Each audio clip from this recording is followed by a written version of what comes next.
Hi, Jonathan Perkins here, location leading PFR agronomist at our Effingham, Illinois site, doing a PFR report video from the field. So earlier season, we're standing out here basically in our water management study right now. In earlier season, we had some major challenges. So 2019, obviously a year of challenges. Early season, it was wet.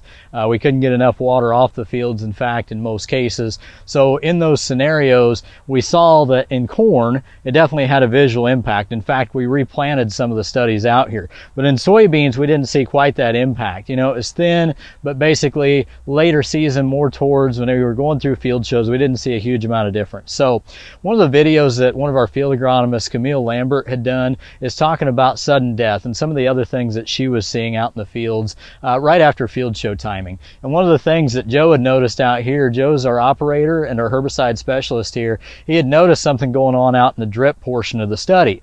So Joe and I explored it a little bit more, and we saw some of the SDS impact, but it was mainly isolated to the drip portions of the study. So Joe and I started scratching our heads a little bit and thinking about, you know, what would cause this to happen. So we decided to do a video on it.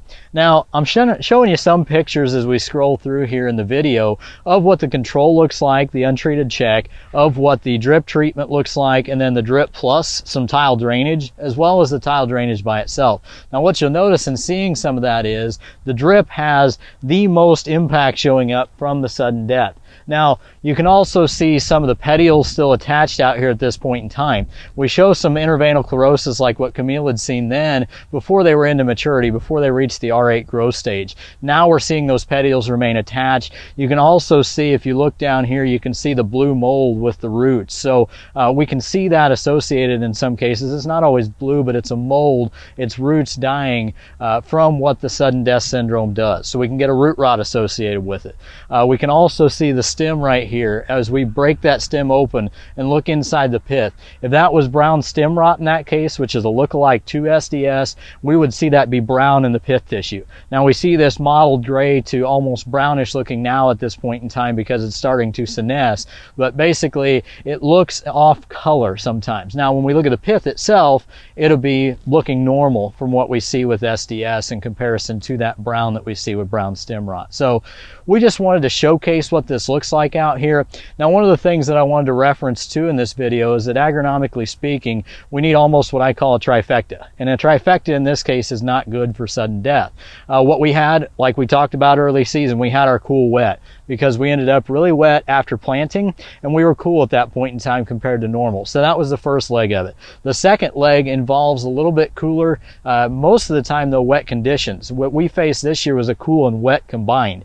So when we saw the cool and wet, that happened because every other treatment in the study that wasn't irrigated wasn't wet. In fact, it was really dry at that point in time. So when we look around at this and see, I think that's why we're seeing the drip to stand out that way. Now, we'd hope that by irrigating with the drip system that we were able to get enough yield potential to offset what that might have lost us with the SDS. But because of that second leg of the trifecta, with the wetter conditions that we experienced by being in the drip treatment, we actually think we may have seen it to be a little bit more pronounced here. And then the third leg of that trifecta is when we get dry later. So yes, we've had some rainfall events, but we were dry later when we hit those later reproductive stages. So that's the trifecta for seeing SDS show up the most. We need those three things as part of the environment for it to really show up like what we're seeing it out here. So just wanted to showcase what we're seeing here as a little bit later season type video before we get into harvest and show you what we have here to offer at some of our PFR sites and some learning opportunities, not just the yield that comes from our studies